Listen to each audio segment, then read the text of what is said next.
আমার জীবনের একটা কাহিনী আছে। আমি 2008-এ ইউরোপ যখন সফর চলতেছিল ফ্রাঙ্কফুর্টে, আমাকে এক আরব জিজ্ঞাসা করতেছিল, তুই কি করিস? আমি কি ব্যবসা করি। কি ব্যবসা? বললাম, কতক্ষণ ব্যবসা করস? কারণ আমার নিয়ম ছিল, আমি এসে তাঁতিবাজারে জোহর পড়তাম, জোহর নামাজ পড়ে খাওয়া রেডি খাইতাম, নামাজ পড়েই খেতে হবে আমাকে, নাইলে কর্মচারীর চাকরি শেষ। কারণ আমার কথা ছিল যে খাওয়ার লেগা কামাই, ওটা যদি টাইমলি না খাই তাহলে কামাই লাভটা কি? ঠিক না? আমার খাওয়া রেডি, আসর আজান দিবে, যে হুজুররা জানে আজান দিবে, নামাজ পড়বো গো। তো আমারই জিজ্ঞেস করতো, তুই 2 ঘন্টায় কি কামাই? আমি বললাম যে তুমি, তোমার কয় ফ্যামিলি চলে? আমরা এক ফ্যামিলি কয়জন, 7 জন না 8 জন। বললো তুমি একা কামাও? কেন? আমরা 8 জন কামাই। আমি বললাম যে আমি একা কামাই, আমার 12টা ফ্যামিলি চলে। হাদিসে নিয়ামত বলি আপনাদেরকে, কোনো অহংকার নেই, এখনো 12টা ফ্যামিলি চলে, এখনো 12 ফ্যামিলি চলে, 12 ফ্যামিলি এখনো। তো বলে তুই 2 ঘন্টার কামাইয়ে কেমনে চলে? আমি বললাম, তুই আরব করে কি বুঝাবো আমি, বরকত বুঝোস? পরে মাথাটা নিচে করে ফেলছেন, আমার এই 2 ঘন্টায় আল্লাহ এত বরকত দেয় যে 12 ফ্যামিলি চলে। আজকেও আল্লাহ এরকম বরকত দেয় যে 12 ফ্যামিলি চলে। আল্লাহ বরকত দেয়। বলার ইচ্ছা ছিল না, বুঝানোর জন্য আপনাদেরকে, অহংকার করা না। বরকত এরকম জিনিস, আল্লাহ বরকত দেয়। এই জন্য আসেন, রমজান সামনে চলে আসতেছে, নিজেকে প্রস্তুত করতে।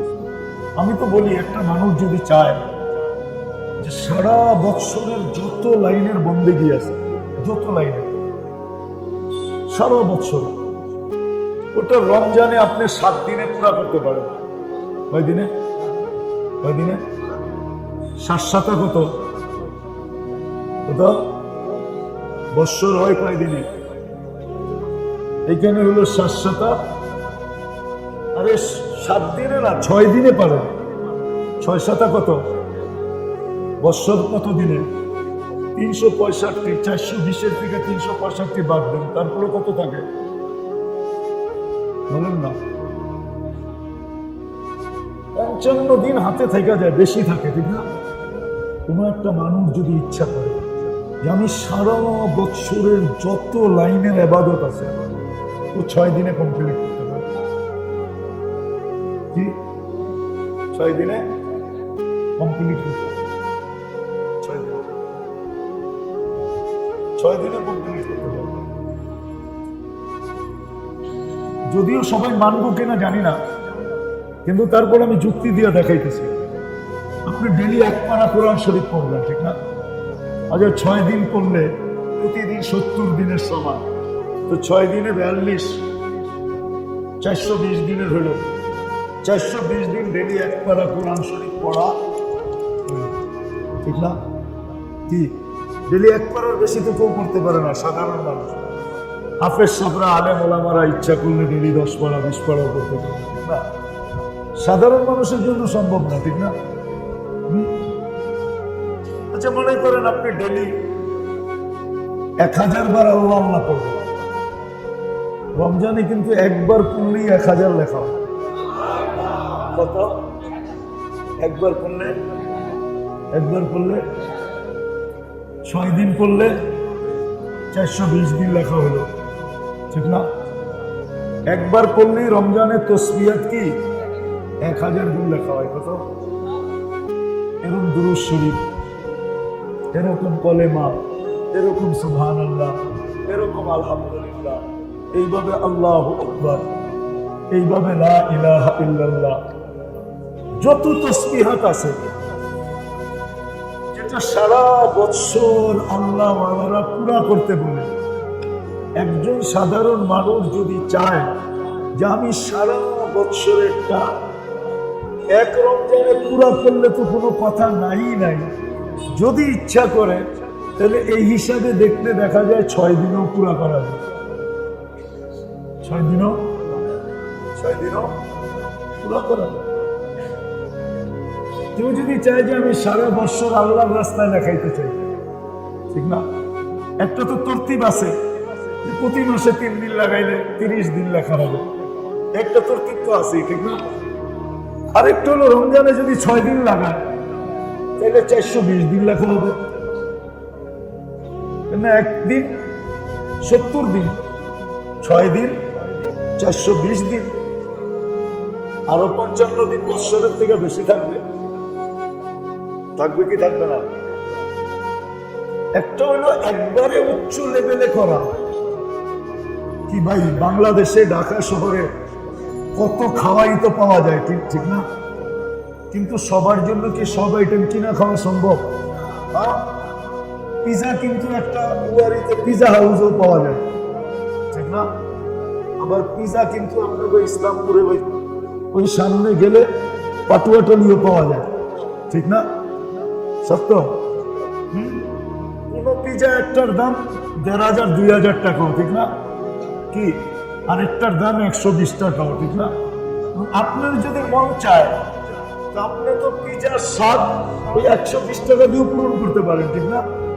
আরেকজনের কাছে আছে সে 2-2,500 টাকা দিয়ে পুরা করলো মনের শখ, ঠিক না?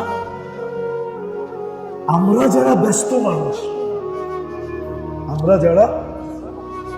মানুষ, সারাদিন কাজ কাম করেই আমাদের সময় কাটে, ঠিক না? আমার মতো তো আপনারা বেকার না, ঠিক না? আমার তো পুরাটা সময়ই আছে না, সত্য কথা, আমার তো পুরো সময়টাই এই কাজের জন্য, ঠিক না?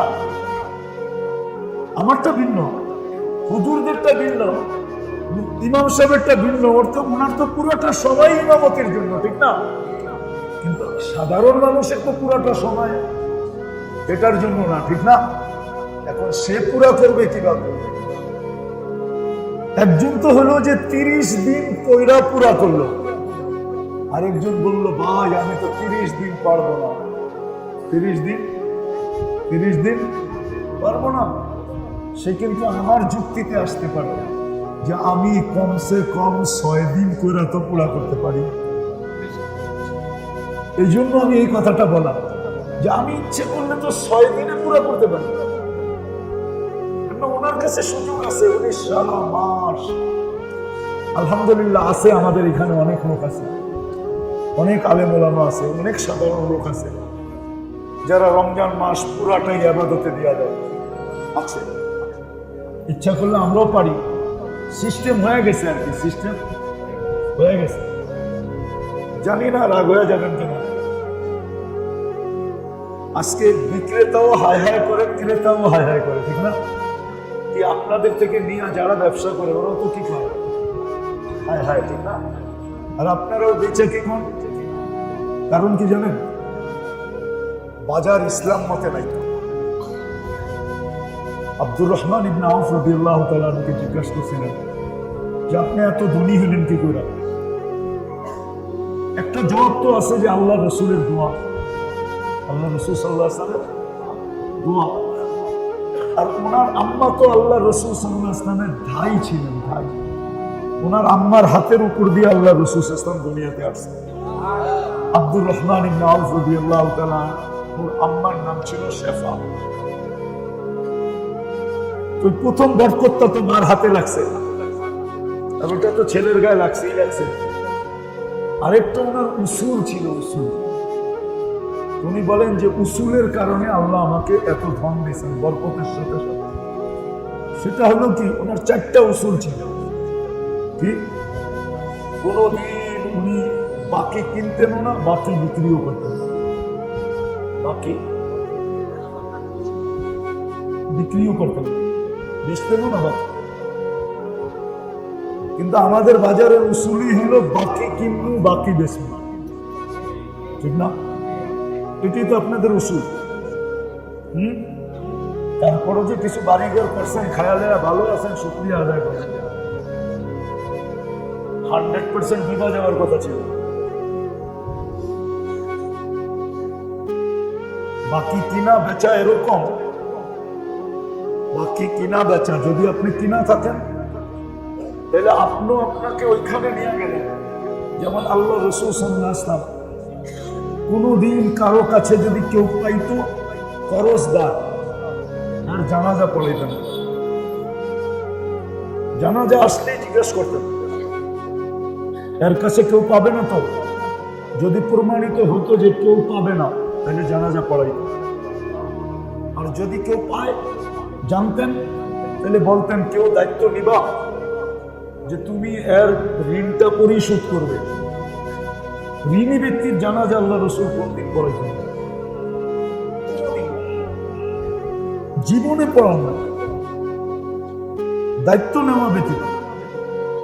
তাহলে আপনি যে বাকি কিনলেন আপনিও ঋণী, আপনি যে বাকি বেচলেন আপনি আরেকজনকে ঋণী বানাইলেন, ঠিক না? হ্যাঁ, রাগ হয়ে যাবেন। দুজনেরই জানাজা না হওয়ার কথা।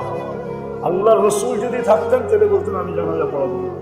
সাল্লু আলা আখিকুম, তোমরা তোমাদের ভাইয়ের জানাজা পড়ানো যেমন পারো, আমি পড়াবো না। ব্যবসার প্রথম জিনিস হলো যে বাকি না কিনা না বেচা। তারপরও যেন আপনারা বাজারে টিকে আসেন, এটা মনে করবেন না জানি কার দোয়া। এটা ওনার প্রথম উসুল ছিল, 4টার ভিতরে 2টা উনি বাকি কিনতেনও না, বাকি বিক্রিও করতেন না। কেউ বাকি দিতে চাইলেও নিতেন না। মনে রাখবো।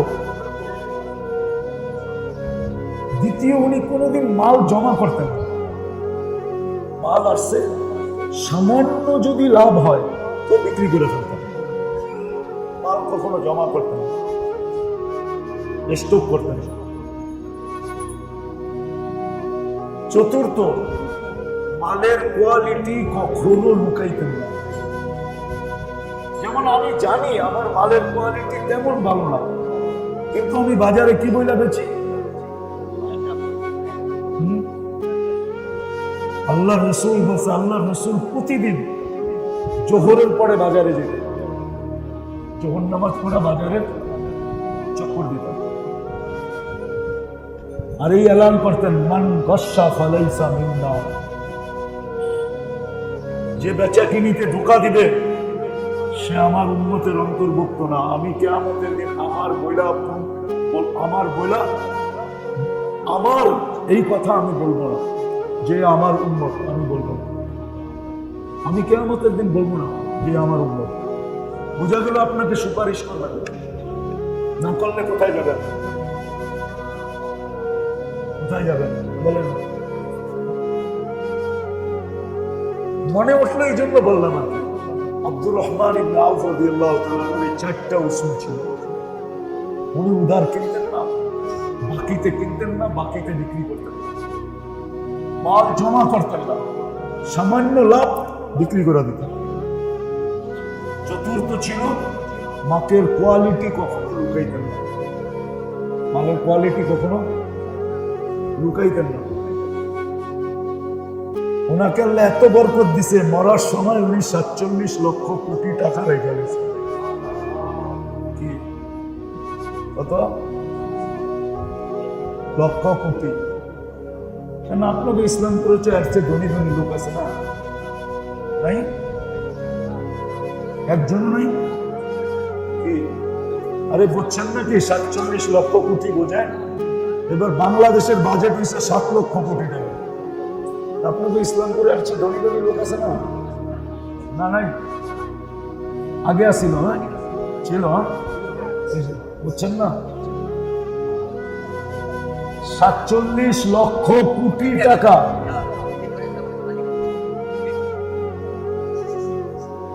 বুঝছে ভালো? বলে তো নববাড়ির মানুষ না, আবার চেতে যেতে হবে, এরকম না।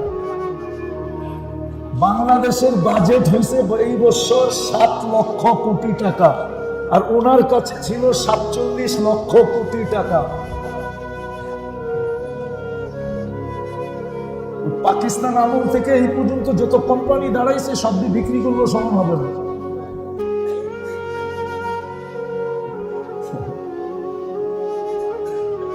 $47 লক্ষ কোটি বোঝেন?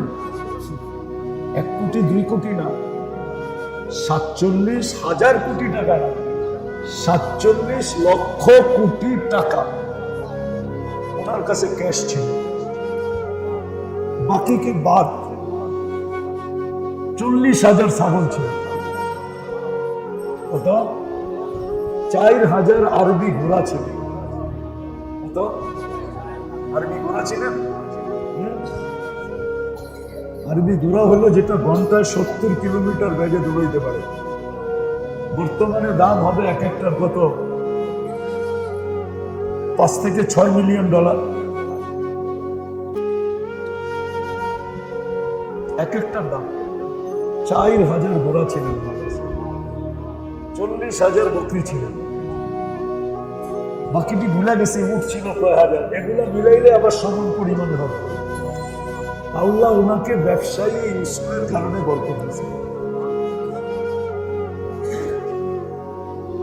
তো যেটা বলতেছিলাম আসল কথা বোঝানোর জন্য, যে যেরকম দুনিয়ায় ব্যবসায়িক মৌসুম, ঋতুগত মৌসুম আল্লাহ নিয়ে আসে, ঠিক আমাদের আখিরাতের লাইনে, যদিও পুরা জীবনটাই মৌতের প্রস্তুতির জন্য বিরাট বড় একটা মৌসুম, তার ভিতরে একটা স্পেশাল মৌসুম হইল রমজান। ইচ্ছা করলে এক রমজানে সারা বৎসরের জীবনের ঘাটতি পুরা সারা জীবনের ঘাটতি পুরা করা, আরো ঘাটতি থেকে যাবে, রিজার্ভ থেকে যাবে যদি সোজা হয় সারা বৎসরের ঘাটতি।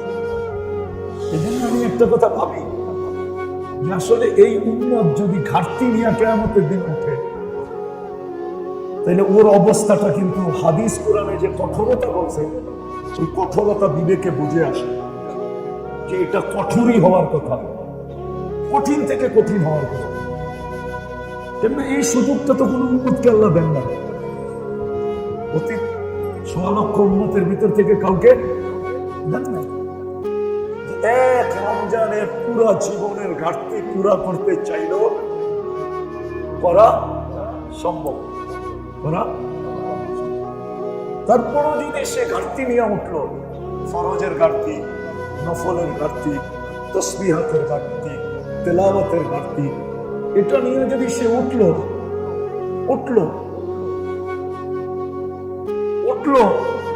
তাহলে হাদিসে যে তার ব্যাপারে, কোরআনে যে তার ব্যাপারে আল্লাহর পক্ষ থেকে, রসুলের পক্ষ থেকে যেই কঠোরতার কথা বলা আছে, এটা যুক্তিসঙ্গত, কোনো অযুক্তি না। ইচ্ছা করলে 1 মাসে পুরো করতে পারে।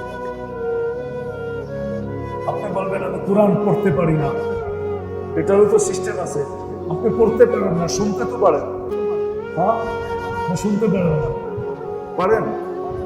প্রত্যেক মসজিদে তারাবি পড়ায়। আপনি ডেলি আসরের পরে হাফেজ সাহেবদেরকে ডাকেন, বলেন আপনারা যেটা তারাবিতে পড়াবেন আমাদেরকে একটু শোনায় দেন। বেচারার পাক্কায় পাক্কা হইল, ইয়াদে ইয়াদ হইল, আপনার কোরআন শোনা হলো, কোরআন শোনা কি শোনা হলো। আপনি বলবেন হাফেজের পাও ধরতে যাবো। আরে দুনিয়ার জন্য তো কত মানুষের পাও ধরেন, আমরা কি চোখে দেখি না? না দেখি না। আমরা কি অন্ধ? রাখবেন না, কিন্তু আমরা তো জানি কে কার পাও ধরে। আমরা তো জানি দুনিয়ায় কারা কেউ কার পায়ে ধরে। দুনিয়ার জন্য যদি পাও ধরতে পারেন, তাহলে আখিরাতের জন্য কেন ধরবেন না? এটা তো পাও ধরা না, অনুরোধ করা। আপনি অনুরোধ করেন, দেখেন হাফেজ সাহেবরা আপনাকে জায়গা দেয় কি দেয় না। আরে মিয়া, সৌভাগ্য তো এটা, আপনারা সবাই মিললে হাফেজ সাহেবকে বুক করেন যে রমজানের দিন আসরের পরে আপনি আমাদের সময় দেবেন। খোলা মজলিসে তো বলতে চাই না, তারপরে বলে ফেললাম। আপনি রমজান শেষ, এত বড় লাভবান হলেন, আপনি এদেরকে ভালো মতো একরাম করেন, ইজ্জত করেন। চুক্তি করলেন না, শেষে ইজ্জত করে দিলেন, একরাম করে দিলেন, সম্মান করলেন। হ্যাঁ, কি নিষেধ আছে নাকি? হ্যাঁ হ্যাঁ, না কইবেন না, দিনের কাম তো সব একটা তো শিখেই ফেলছেন, নিজের জান, নিজের মাল, নিজের সমাল দিনের দাম করতে কি কি কর। আবার রাগ হয়ে যান না, কিন্তু রাগ হয়ে গেলেন বললেন না যে আপনার তো তাবলি গেলা হয়ে তাবলি গেলা করে পৌঁছা দেন কেন, ঠিক না? হ্যাঁ, আপনি আপনি বলছেন ঠিক, বুঝছেন। একটা প্রমাণ দিতেছি। হাসান রাদিয়াল্লাহু তাআলা আনহু একদিন বাহির হয়েছেন। উনি বড় শান শওকতের কাপড় পরতেন, শান শওকতের কাপড় পরতেন। উনার কাপড় উঠানোর জন্য কয়েকটা উট লাগত।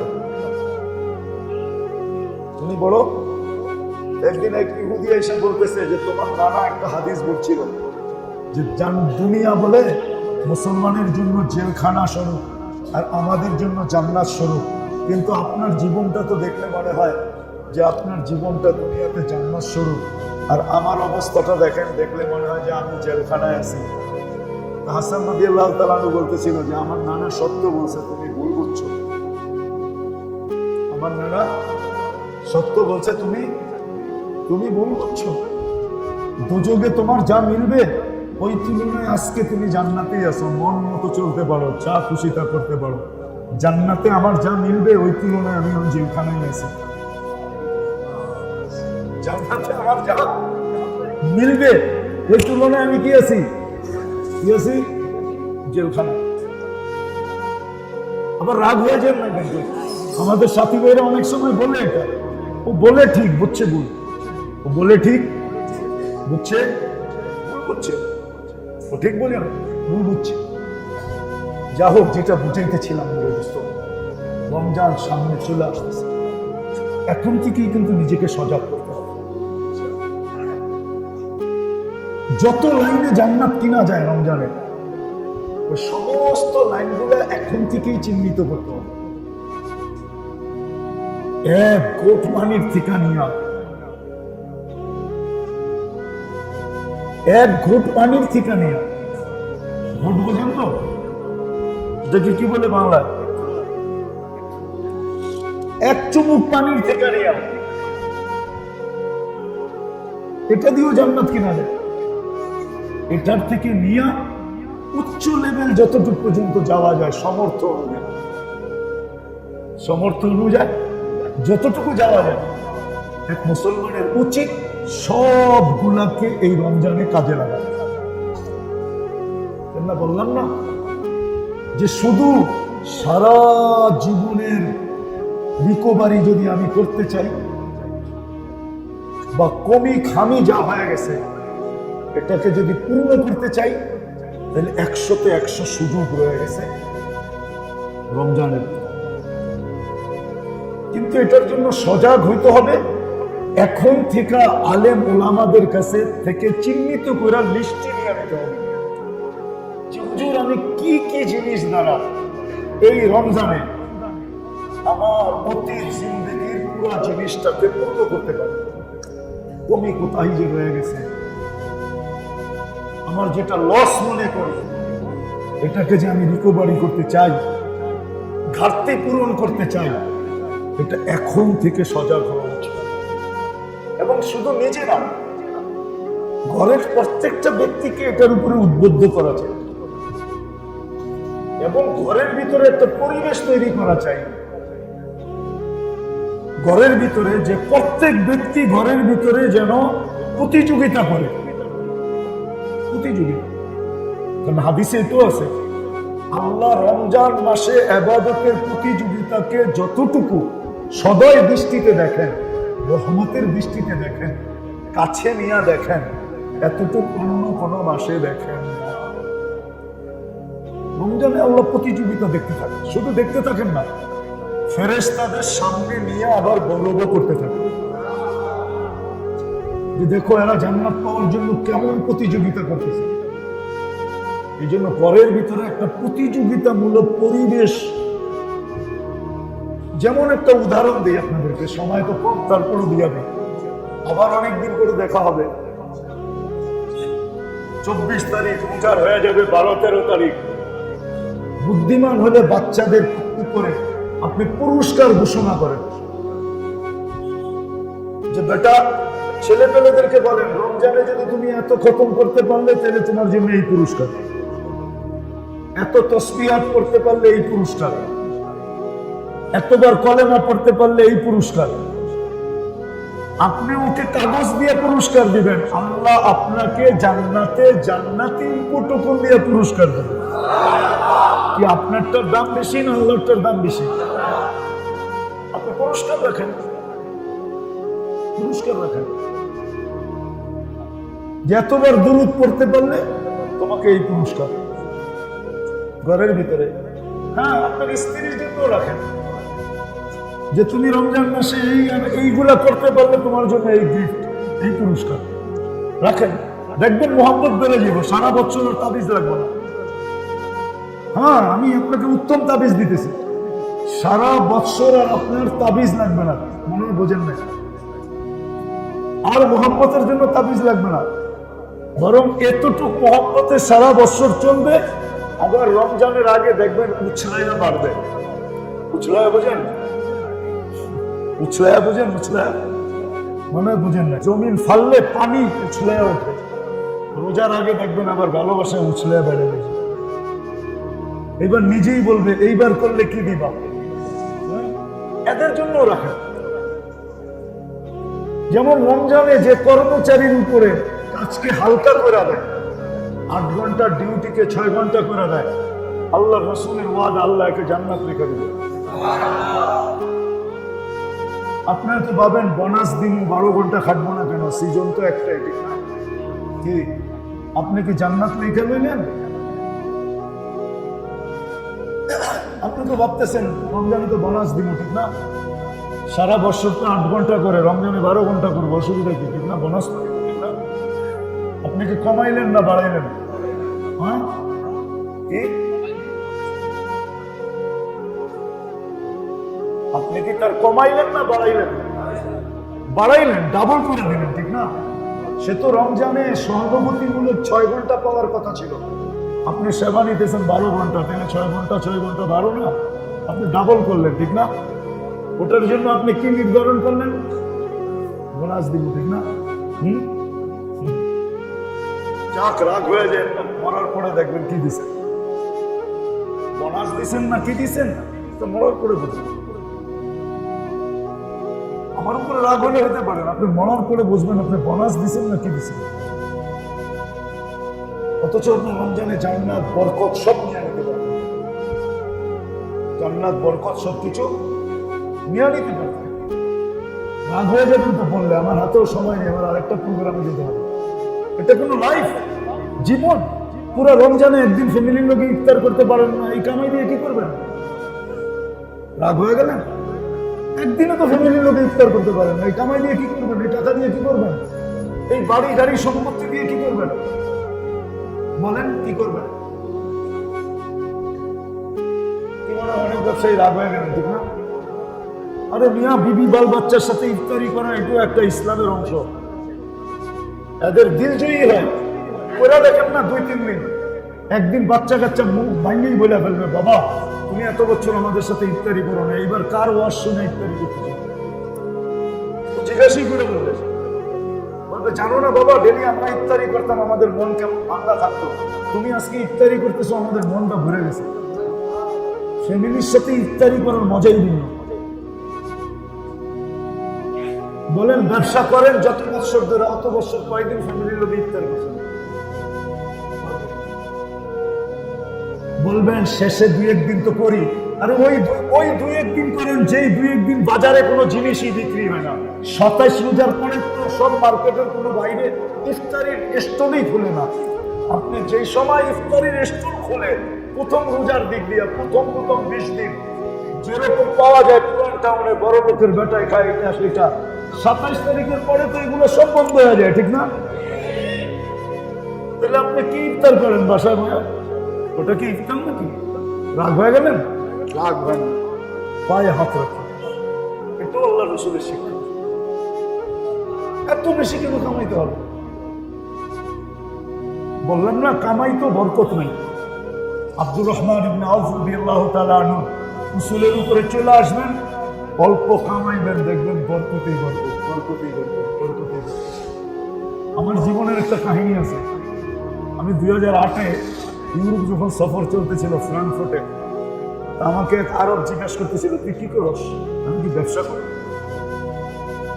কি ব্যবসা বললাম, কতক্ষণ ব্যবসা করস? কারণ আমার নিয়ম ছিল, আমি এসে তাঁতিবাজারে জোহর পড়তাম, জোহর নামাজ পড়ে খাওয়া রেডি খাইতাম। নামাজ পড়েই খেতে হবে আমাকে, নাইলে কর্মচারীর চাকরি শেষ। মানে আমার কথা ছিল যে খাওয়ার লেগে কামাই, ওটা যদি টাইমলি না খাই তাহলে কামায় লাভ থাকে, ঠিক না? আমার খাওয়া রেডি। আসর আজান দিবে, হুজুররা জানে আজান দিবে, নামাজ পড়বো গো। তো আমারই জিজ্ঞেস করতো, তুই 2 ঘন্টায় কি কামাস? আমি বললাম যে তোমার কয় ফ্যামিলি চলে? আমরা এক ফ্যামিলি। কয়জন? 7 জন না 8 জন বললো। তুমি একা কামাও? কেন আমরা 8 জন কামাই। আমি বললাম যে আমি একা কামাই, আমার 12টা ফ্যামিলি চলে। হাদিসে নেয়ামত বলি আপনাদেরকে, কোনো অহংকার। এখনো 12টা ফ্যামিলি চলে, এখনো 12 ফ্যামিলি চলে, 12 ফ্যামিলি এখনো। তো বলে তুই 2 ঘন্টার কামাইয়ে কেমনে চলে? বললাম তুই আরব, তোর কি বুঝাম, বরকত বুঝোস? পরে মাথাটা নিচে করে ফেলছে। আমার এই 2 ঘন্টায় আল্লাহ এত বরকত দেয় যে 12 ফ্যামিলি চলে। আজকেও আল্লাহ এরকম বরকত দেয় যে 12 ফ্যামিলি চলে। আল্লাহ বরকত দেয়। বলার ইচ্ছা ছিল না, বুঝানোর জন্য আপনাদেরকে, অহংকার করে না। বরকত এরকম জিনিস, আল্লাহ বরকত দেয়। এই জন্য আসেন, রমজান সামনে চলে আসতেছে, নিজেকে প্রস্তুত করুন।